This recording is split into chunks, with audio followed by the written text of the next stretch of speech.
बिस्मिल्लाहिर्रहमानिर्रहीम। आज के प्रोग्राम के साथ मैं हूं नुसरुल्लाह मलिक।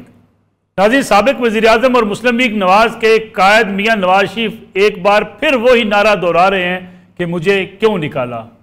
वो कह रहे हैं कि ये पूछा जाना चाहिए कि मुझे 93 में 99 में इक़्तिदार से क्यों निकाला गया, हालांकि हम बहुत अच्छे काम कर रहे थे। गोया मियां नवाज शरीफ एक बार फिर उसी बयानी की तरफ बढ़ रहे हैं जिसका इजहार उन्होंने पाकिस्तान आते ही मीनार पाकिस्तान पर जलसे से खिताब करते हुए किया था। उन्होंने कहा था कि उनकी हुकूमत को क्यों रुखसत किया गया और यह पूछा जाना चाहिए कि आखिर उन्हें चलने क्यों नहीं दिया जाता। लेकिन दूसरी तरफ पाकिस्तान पीपल्स पार्टी के चेयरमैन बिलावल भुट्टो जरदारी उन्हें एक बार फिर सिलेक्टेड कहकर मुखातब हो रहे हैं और उन्हें कह रहे हैं कि जो 3 बार नाकाम हो गया वो चौथी बार क्या करेगा। गोया उन्होंने मुस्लिम लीग नवाज के खिलाफ अपनी लफ्जा गोलाबारी मजीद तेज कर दी है। बिलावल भुट्टो ये भी कहते हैं कि एक बार भी सिलेक्ट होकर दिखा दें। गोया उन्होंने मियां नवाज शरीफ के तमाम इलेक्शन जिसमें वो जीत कर वज़ीर आज़म बने उस पर सवालिया निशान लगा दिया है। अब देखना यह है कि पीपल्स पार्टी और मुस्लिम लीग नून ये इंतखाबी इन जलसों के दौरान जो पॉलिसी इख्तियार करती हैं उसका इजहार इंतखाबात के बाद भी हो सकेगा। आखिर क्यों ज़रूरत पेश आई कि मियां नवाज शरीफ कुछ ही दिनों बाद दोबारा से एक बयानिया पकड़ लेते हैं और वही बयानिया कि मुझे क्यों निकाला, और दूसरी तरफ बिलावल भुट्टो जरदारी तोपों का सारा रुख मुस्लिम लीग नवाज की तरफ किए हुए हैं। इन हालात में पाकिस्तान तहरीक इंसाफ इन दोनों जमातों की बजाय अब उसका नज़ला इस्टेब्लिशमेंट पर कहीं ना कहीं जाकर गिरता है।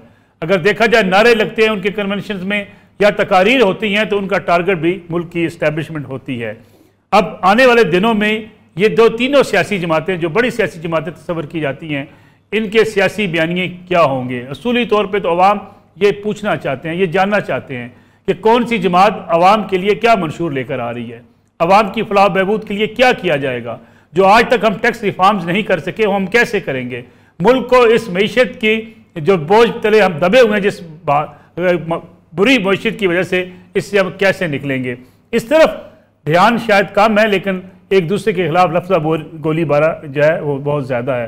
मेरे साथ मौजूद हैं कैसर अहमद शेख साहब, मुस्लिम लीग नवाज के सीनियर रहनुमा हैं। उनके साथ तशरीफ रखती है नाज बलोच साहबा पाकिस्तान पीपल्स पार्टी से, जबकि अब्दुल्ला हमीद गुल तजियाकार हैं वो भी हमारे साथ मौजूद होंगे और हम जानने की कोशिश करेंगे आज के प्रोग्राम के अंदर कि क्या ये इंतखाबात का ऐलान होते ही, इंतखाबी मुहिम का आगाज़ होते ही ये एक दूसरे के खिलाफ इस किस्म के इल्ज़ामात लगना शुरू हुए हैं या जो इत्तेहाद बन रहे हैं ये लोगों की शमूलियत हो रही है उससे दोनों बड़ी सियासी जमातों को एक दूसरे पर एतराज़ात हैं। बहुत बहुत शुक्रिया कैसर शेख साहब, नाज बलोच साहबा, अब्दुल्ला हमीद गुल साहब प्रोग्राम में शिरकत करने का। कैसर शेख साहब, मियां नवाज शरीफ हर 4 दिन बाद उसी बयानी की तरफ वापस लौट जाते हैं कि मेरी हुकूमत क्यों निकाली, मुझे क्यों निकाला गया, मेरी हुकूमत चलने दी जाती, मुल्क तरक्की कर रहा था। अब दोबारा से वही उसी तरफ बाजी के वाक़यात को बयानात करके अपना बयानिया बनाना चाहते हैं। हालांकि ये नहीं होना चाहिए था कि मुस्लिम लीग नवाज अवाम के सामने अपना मंशूर रखे, पीपल्स पार्टी रखे, PTI रखे, बाकी जमातें अवाम के सामने जाएँ और एक मंशूर लेकर जाएँ कि मुल्क की इस डूबती मैशत को बचाना कैसे है, आम आदमी को रोज़गार कैसे देना है, मुल्क के जो मामलात हैं लॉ एंड ऑर्डर की सूरत हाल है उसको कैसे बेहतर करना है। बिस्मिल्लाहिर्रहमानिर्रहीम। नसरुल्लाह मलिक साहब, आपने बड़ी तफसील से ये बात की। अब देखिए मैनिफेस्टो सब पार्टियों का तैयार हो रहा है, बजाय कि हम वो 5 साल पिछले हम दाया कर चुके यही टसल में जो हमने टसल की पार्टी ने, खासकर PTI की सियासत तो थी टसल की, वो किसी के साथ ना बैठना चाहते थे ना वो सीरियस टॉक करना चाहते थे, तो ये तरीका तो फेल हो गया, सबको पता लग गया।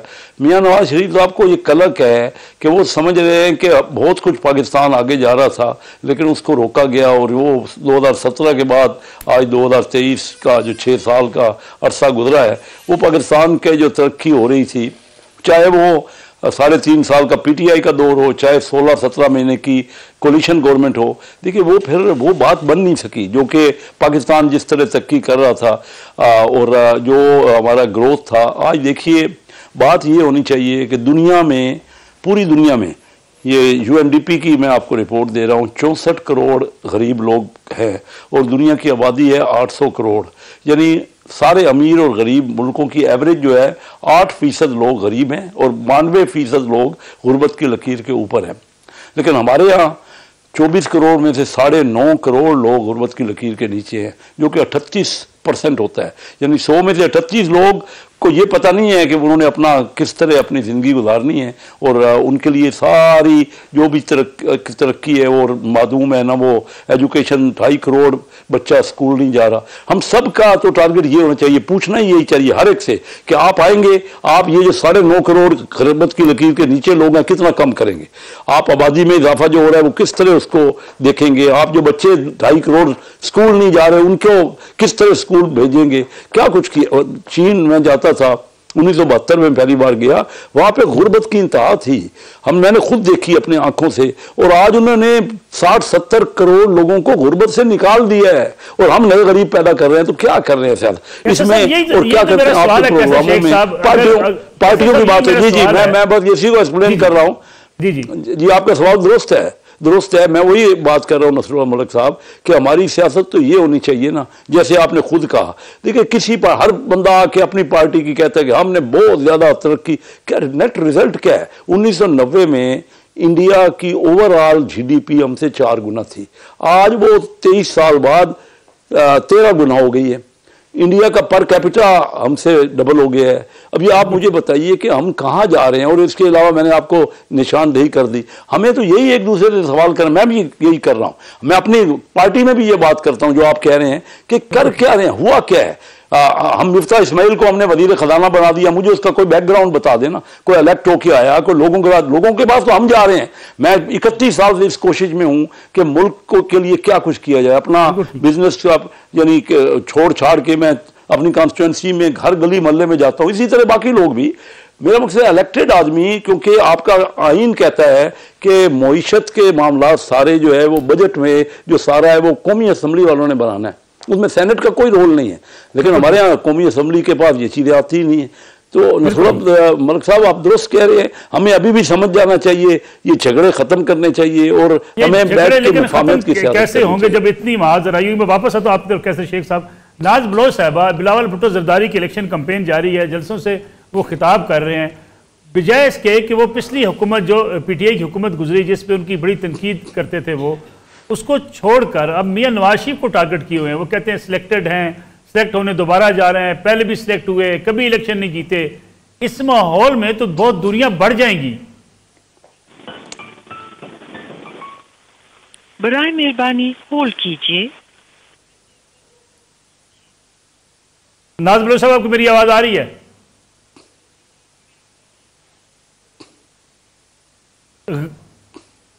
गालबन नाज बलोच साहब से रब्ता मुंतकिल तो है। अब्दुल्ला उम्मीद गुल साहब, जो सवाल मैंने रखा था अभी शेख साहब के सामने, वही मैं नाज बलोच साहब से पूछना चाह रहा था कि इस किस्म की महाजराई हम पब्लिक को क्या दे रहे हैं, अवाम को हम क्या बता रहे हैं। कोई सिलेक्टेड कहता है, कोई कहता है जनाब इन्होंने हुकूमत नाकाम होनी है, कोई कहता है कुछ कर नहीं सकेंगे, माजी में कुछ नहीं हुआ, कोई मियां नवाज शरीफ कहते हैं मैं बहुत मुल्क को तरक्की की तरफ लेकर जा रहा था। आम आदमी को इस बहस में उलझाया गया। आम आदमी तो आज भी रोजगार की तलाश में है, आम आदमी मुल्क की मैशत की बहाली चाहता है, आम आदमी इंसाफ चाहता है।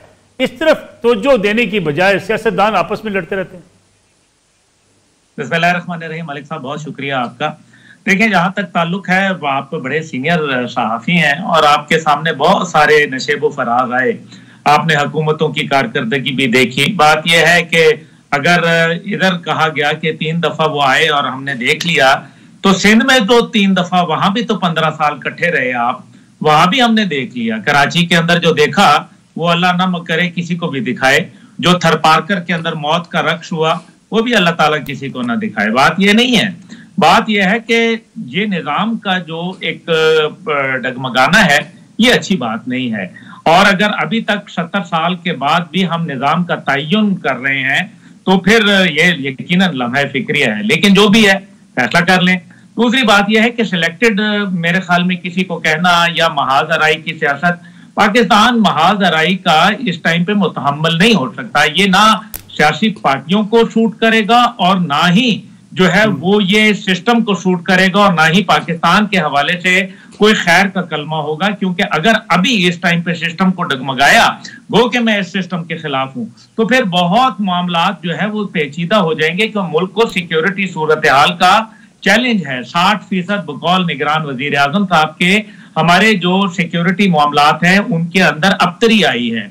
और दूसरी तरफ सिलेक्टेड देखे ना, अभी जो इनके नाना थे वो क्या अयूब खान साहब को क्या लिखते थे और उनकी काबीना में क्या थे, तो फिर वो कैसे आए थे। मतलब ना बात करें मादी की, अगर हम झरोकों के अंदर जाएंगे तो उसके अंदर कुछ भी नहीं मिलेगा, ना नून लीग को मिलेगा, ना मुझे मिलेगा, ना आपको मिलेगा, ना पीपल पार्टी को, और ना ही किसी और जमात को। अभी जरदारी साहब जो है वो अब से कुछ अर्सा कबल मखलूत हुकूमत की बात कर चुके, तो बेटा क्या बात कर रहा है, वालिद जो है वो क्या बात कर रहे हैं, तो फिर जाहिर है मखलूत की हुकूमत की उन्होंने बात की। असल बात यह है कि कोई इस टाइम पे वाज़े अवाम के लिए पैकेज नहीं है, कोई इस तकलीफ से निकालने के लिए कोई इनके पास ना सिक्योरिटी सूरत हाल का प्लान है, ना इनके पास कोई मुआशी सूरत हाल का प्लान है, ना इनके पास जो है वो इस टाइम पे कश्मीर के हवाले से कोई प्लान है, और ना ही इनके पास जो है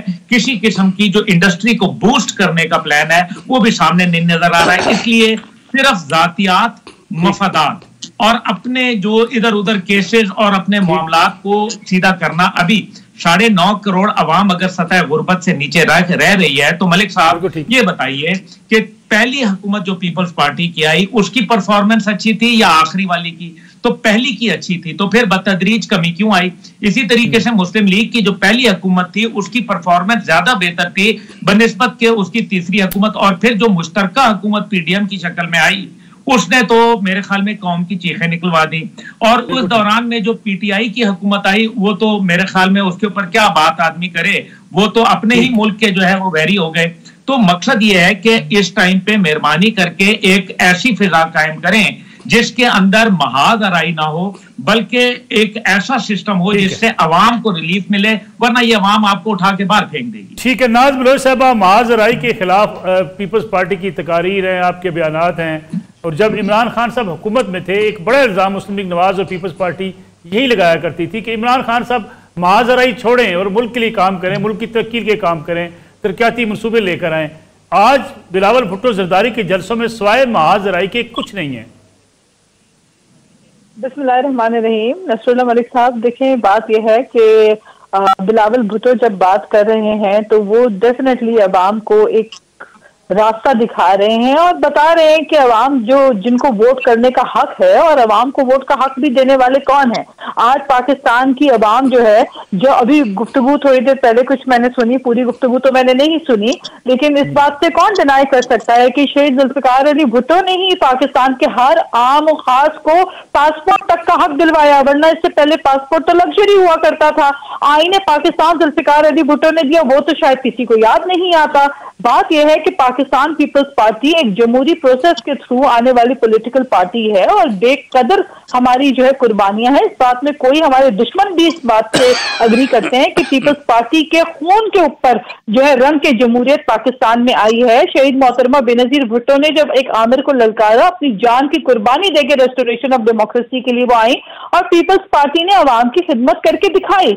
मुश्किल हालात में मुझे बताइए, कोई एक सियासी जमात अगर उसका लीडर जो है वो मौजूद ना हो, और जो हमारे साथ वाकया पेश आए शहीद मोहतरमा बेनजीर भुट्टो का जो सानिया हुआ जिसको हम आज तक नहीं भूल पाए, उसके बाद फौरन जब हम हुकूमत बना बैठे तो ऐसे में जो है कोई भी जितनी पुरानी पार्टी हो वो जो है सस्टेन नहीं कर पाती, लेकिन उसके बावजूद हमने BISP जैसे सक्सेसफुल प्रोग्राम दिए, 18वीं तरमीम, CPAC, ये तमाम चीजें जो पीपल्स पार्टी ने डिलीवर किया। हम आम आवाम की जिंदगी में सहूलियात पैदा करके, एम्पावर करके, हम ज़राअत के ऊपर फोकस करके हम अपनी पॉलिसीज लेकर आते हैं और मईशत को सही सिमत में ले जाने के लिए हमेशा हमने एफर्ट की है। तो हमारे पास अपनी कारकर्दगी है, हम अपनी कारकर्दगी की बुनियाद के ऊपर कुछ काम करते हैं, तभी तो आप कारकर्दगी के सवाल मेरा एक सवाल है कारकर्दगी के साथ। जब पीपल्स पार्टी इख्तिदार में होती है, मुस्लिम लीग नवाज इख्तिदार में होती हैं, दोनों एक दूसरे की तारीफें करती हैं कि जी बड़ी हम जमहूरी पार्टी हैं, हमने चार्टर ऑफ डेमोक्रेसी किया, हमने मिलजुल कर 16 माह आवाम को मुश्किलात से निकाला। इख्तिदार से निकलती हैं तो मुस्लिम लीग नवाज को आप सिलेक्टेड कहते हैं, आप कहते हैं मियां नवाज शरीफ कभी मुंतखब होकर नहीं आए, हमेशा सिलेक्ट होकर आए। इख्तिदार में बैठे हुए आपको ये कहने में क्या मसला था? देखिए नसरुल्लाह साहब, सियासी जमातें जब अलायंसेस फॉर्म करती हैं तो आपको याद होगा कि हम उस वक्त पीडीएम से भी हम बाहर मौजूद थे, हम पीडीएम का हिस्सा नहीं थे। अलबत्ता पिछली जो हुकूमत थी उसके अंदर एक अलायंस फॉर्मुलेट हुआ जिसके अंदर बिल्कुल पाकिस्तान पीपल्स पार्टी का एक कलीदी किरदार रहा और हमने मुल्क की बेहतरी के लिए ये अलायंस जो फॉर्मुलेट किया उसमें अपना हिस्सा डाला। और बात यह है कि जब ये मुश्किल वक्त जो है उससे हम बाहर निकले या उस हालात में भी जब मौजूद थे तो हम तब भी कहते थे कि हमारी सियासी इख्तिलाफात अपनी जगह मौजूद हैं। हम जब भी इलेक्शंस में जाएंगे हम अपने अपने पार्टी के मंशूर और अपने अपने ऑब्जेक्टिव्स लेकर अवाम के पास जाएंगे। हमारे अपने अपने इंतखाबी निशान है, हमारे अपने सपोर्टर, हमारे वोटर्स जो है वो मुख्तलिफ है एक दूसरे से। हमारी पार्टी की कुर्बानियां और हमारी पार्टी के साथ जो वाबस्ता लोग हैं उनकी जो वाबस्तगी है वो कोई साल, 2 साल, 10 साल, 20 साल से नहीं है। ये तो एक सिलसिला भुट्टोइज्म का जो चलता आ रहा है, जो लोगों को जुल्फिकार अली भुट्टो आज भी लोगों के दिलों में जिंदा है। आपने देखा कि आज बिलावल भुट्टो जब गए केपीके में और लोअर जीर में जब वो गए तो वहां पे आपने देखा किस तरह एक बुजुर्ग शख्स ने आके अपने जज्बात का इजहार किया। उनका रोना, उनके आंसू जो है बता रहे थे कि इसीलिए उनके दिलों में शहीद मोहतरमा बेनजीर भुट्टो जो है वो आज भी जिंदा है। आज भी जुल्फिकार अली भुट्टो का वो फलसफा लोगों के दिलों में जिंदा है जिन्होंने भुट्टो साहब को देखा, जिन्होंने बीवी शहीद को देखा। तो हम अपनी जो पॉलिटिक्स है वो अवाम के लिए करते हैं और हमें जरूरत नहीं है, हमें हमारा अपना एक सियासी कद है, हमारा अपना एक स्ट्रक्चर है। हम अगर हमारी पार्टी की लीडरशिप अगर बात कर रही है तो हमारा कहना यह है कि जो गलतियां पीटीआई ने की, जो पीटीआई अपने साथ इदारों को टैग करके अवाम में तासुर देती थी कि कोई बहुत ही फेवरेट सियासी जमात है, और फिर आपने देखा कि 3 साल के बाद वही पीटीआई ने जो कारनामे अंजाम दिए, हम ये नहीं चाहते कि चीजें रिपीट हो। और हम ये समझते हैं कि जो हमारे इंस्टीट्यूशंस हैं, जो हमारे इदारे हैं वो किसी एक सियासी जमात से वाबस्ता ना है ना हो सकते हैं। और उनकी तमाम तर मैं समझती हूँ पूरे पाकिस्तान के 22 करोड़ अवाम के इदारे हैं, पाकिस्तान के 22 करोड़ अवाम के इंस्टीट्यूशंस हैं। तो ये पीटीआई ने जो गलती की उसी गलती को अगर पीएमएलएन समझती है कि अगर उनको एक क्लीन चिट दे दिया जाएगा तो ये तासुर देना हम समझते हैं मुनासिब नहीं है। बाकी ठीक है नाज ब्रो साहब, मुझे एक ब्रेक लेनी है। के साथ हम एक दूसरे के ऊपर तनकीद भी कर सकते हैं, हम अपनी पॉलिसीज में इख्तिलाफ रख सकते हैं और मेरे ख्याल है ये एक सियासी अमल होता है। मैं एक ब्रेक से वापस आता हूँ, इसी पे बात करेंगे कि सियासी इख्तिलाफात तो है अपनी जगह पे, लेकिन क्या इलेक्शन होने के बाद फिर पीपल्स पार्टी और मुस्लिम लीग जब दोबारा इकट्ठे होंगे या कोई मखलूत हुकूमत बनने का इम्कान होगा तो फिर ये बयानात जो आज अवाम में दिए जा रहे हैं इनकी हैसियत क्या रह जाएगी? वापस आते हैं एक ब्रेक के बाद।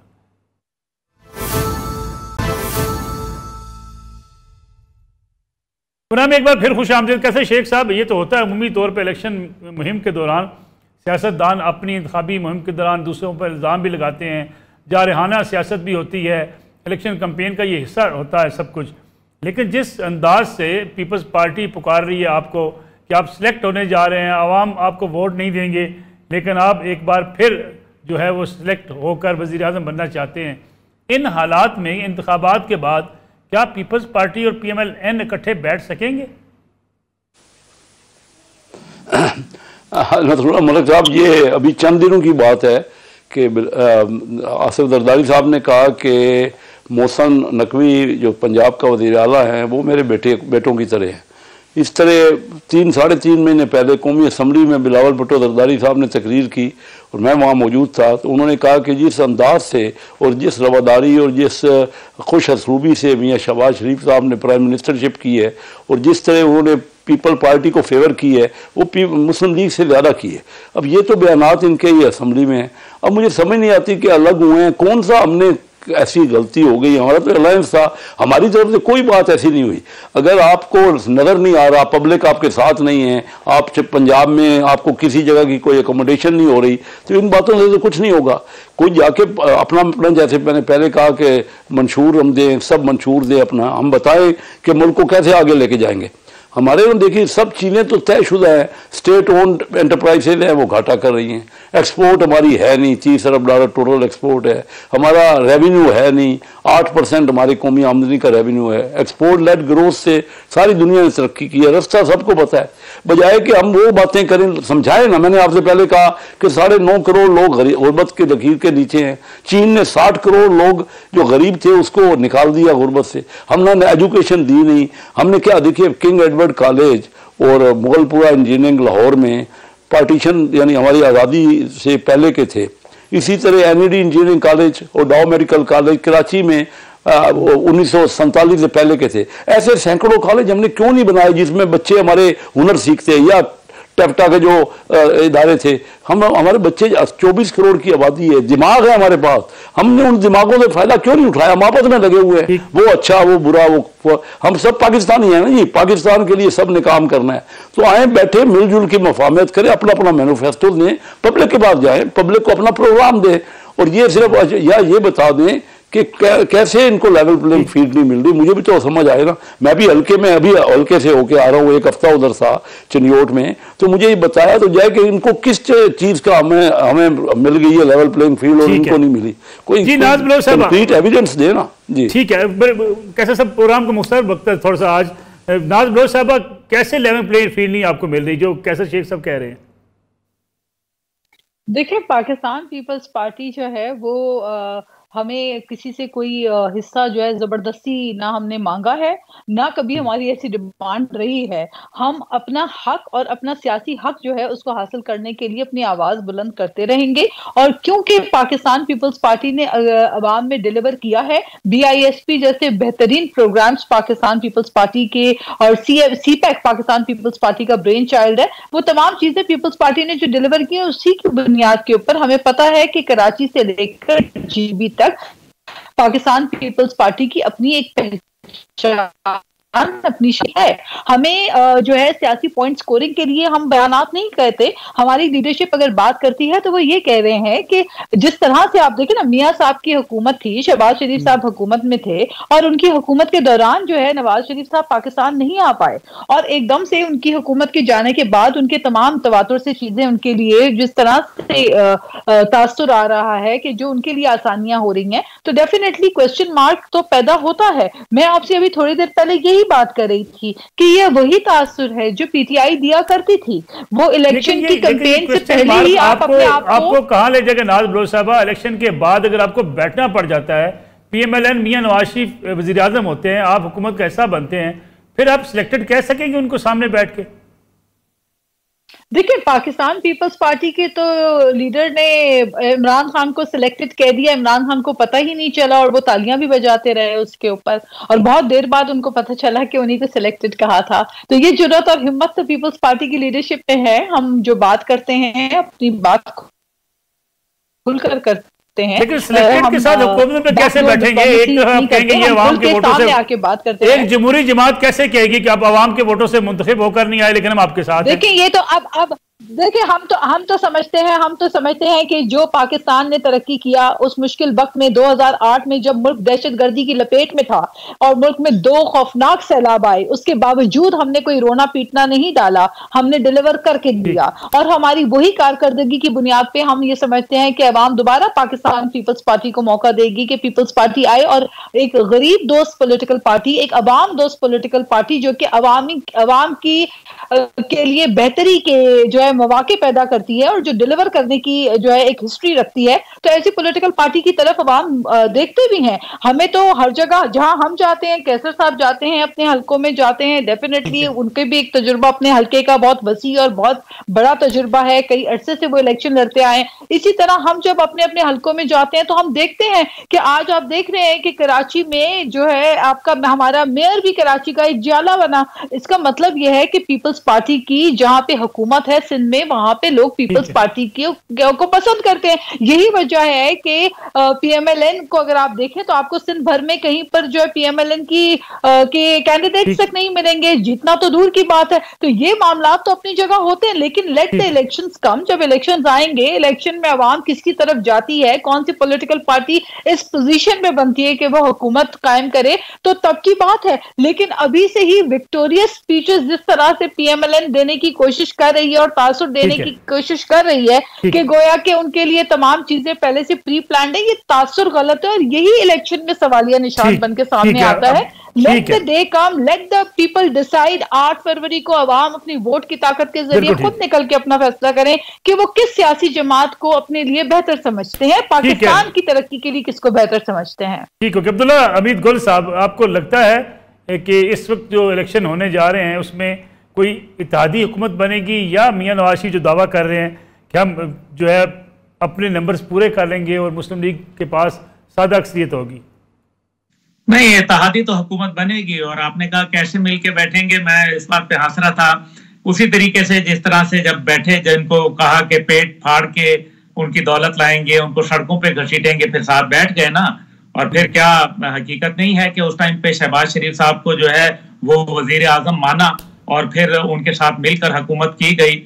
और अभी जो मर्जी कहते हैं कि जी हम तो पीडीएम का हिस्सा नहीं थे, तो फिर हुकूमत में जो थे वो कौन थे जो फिर वो हिस्सा नहीं थे? फिर इसका मतलब है वो दूसरी पार्टियों से उनका कोई ताल्लुक नहीं था। देखें, सीधी सी बात है, पता चल रहा है कि मौलाना फजलुर रहमान जो है वो बहुत मजबूत हो रहे हैं और उनके सिंध के अंदर एक काफी वाजे उन्होंने अपनी कामयाबी हासिल की है। इसी तरीके से जो मुस्लिम लीग नवाज है उसकी भी एक जगह बनती भी नजर आ रही है। इसलिए कोशिश ये की जा रही है कि इतना शोर व हंगामा किया जाए जिसके नतीजे के अंदर बलूचिस्तान में एक तो कोएलिशन हुकूमत वो तो बड़ी वाज़ेह नजर आ रही है, दूसरी तरफ यह है कि एक फ्रेंडली ऑपोजिशन का किरदार मरकज में अदा किया जाएगा। आपको ये नजर आ जाएगा, आप कुछ हाथ कंगन को आरसी किया। और तीसरी जगह यह है कि आप इतना शोर मचाएं कि कम से कम सिंध हुकूमत जो है वो हासिल कर लें। बहरहाल मकसद ये नहीं है, मकसद ये है कि जो लोग एक दूसरे के पेट फाड़ रहे थे वो आज हुकूमत के अंदर उनके साथ कोएलिशन की बातें कर रहे हैं, उनके साथ बैठे हैं, उनके साथ माजी में मिलकर हुकूमत बनाई है। अवाम को क्या दिया है? बात तो यह है कि अवाम की कामयाबी, अगर ये इतनी कामयाबियां हैं और जिस तरीके से सारी जगह से बताया जा रहा है कि जी बेतहाशा कामयाबी मिली है, तो फिर ये बताएं कि अवाम क्यों नहीं कह रही? क्या वजह है कि जो स्टैटिस्टिक्स हैं वो इसके बरक्स हैं? क्या वजह है कि जो सिंध में जो बदतरीन शराब आया उसके मुतल्लिक जो है वो पूरी दुनिया की रिपोर्ट आज तक वो पानी नहीं सूख सका? और उसके ऊपर जो जिस तरीके से सेम केनाल को जो है वो जो दूसरी थी समुद्र की जो थी उसके साथ क्या हुआ, किस तरीके से वडेरों के घरों से जो है वो पानी निकाल के गरीबों की जमीनों पे जो है वो डाल दिया गया। आरबीओडी केनाल जो थी 11 अरब रुपए का मंसूबा 63 अरब रुपए तक कैसे पहुंचा? कराची जो है वो कचरे का शहर कैसे बना? कि बोरी बंद लाशें और पता नहीं किस किस्म की जो हर एक सेकंड में मोबाइल का चोरी होना वो कैसे हुआ? मकसद यह है कि और जो आलूदा तरीन शहर जो है वो लाहौर बन गया, उसका बेड़ा गर्क हो गया पूरे पंजाब का। इसी तरह से जो केपी का हाल हुआ वो तो अलामान है। और उसके अलावा जो आप देख लें बलोचिस्तान के अंदर, तो मतलब किस तरह से प्लीज आवाम के लिए सोचें, आवाम के लिए। मामला नहीं बिल्कुल ठीक है अब्दुल्ला साहब। एक और कमर्शियल ब्रेक हम प्रोग्राम में मैं आपको मौका दूंगा नाज साहब वापसी पे आके, एक छोटी सी कमर्शियल ब्रेक के बाद वापस आते हैं।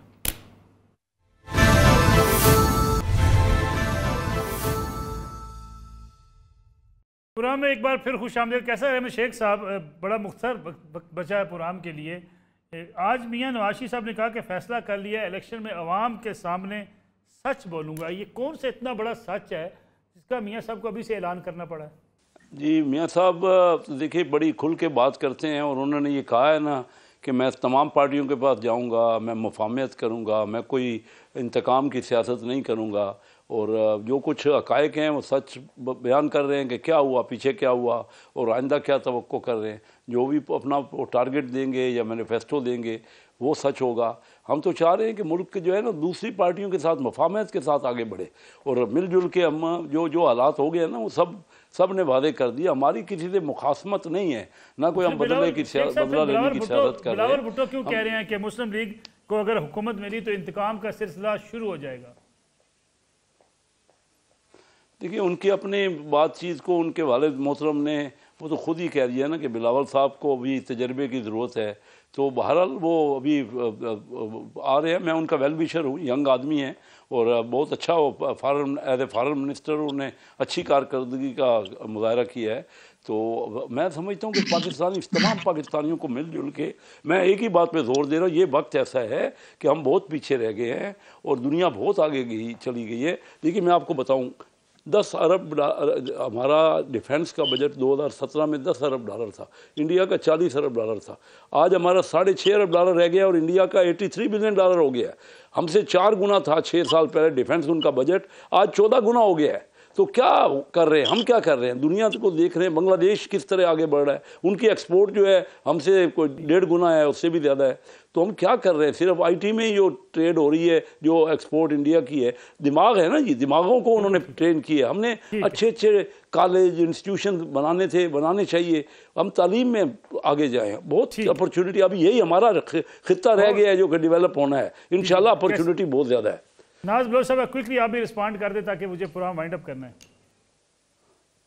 जी, मैं सिर्फ इस बात के ऊपर रिस्पॉन्ड करना चाह रही हूँ कि अभी थोड़ी देर पहले क्लाइमेट चेंज को लेकर जिस तरह से सिंध को तनकीद का निशाना बनाया गया, ये बहुत ही इंतहाई अफसोसनाक रवैया है। मैं समझती हूँ कि जितना नुकसान गुज़िश्ता मौसमियाती तब्दीली की वजह से जो फ्लड्स के नतीजे में जो नुकसान पेश आया सिंध में और बलूचिस्तान में, वो बिलियंस ऑफ डॉलर का लॉस था। तो ये कह देना कि सिंध ने कुछ नहीं किया तो जनाब आप आ जाते, कुछ कर लेते। वफाक की तरफ से जितना पैसा, जितना फंड मिलेगा उसके मुताबिक ही हम कर सकते हैं। लॉस एंड डैमेज फंड का जो एक बहुत बड़ा कलीदी किरदार पाकिस्तान पीपल्स पार्टी की लीडरशिप ने और क्लाइमेट चेंज की मिनिस्ट्री ने अदा किया, और कॉप में इंटरनेशनल लेवल के ऊपर जो है हमने loss and damage fund add करवाया। इससे पहले प्लेजेस सिर्फ बातों में, हवा में होती थी, अब प्रॉपर तरीके से loss and damage fund include Pakistan ने कराया, और ये सहरा भी पाकिस्तान पीपल्स पार्टी की लीडरशिप को जाता है।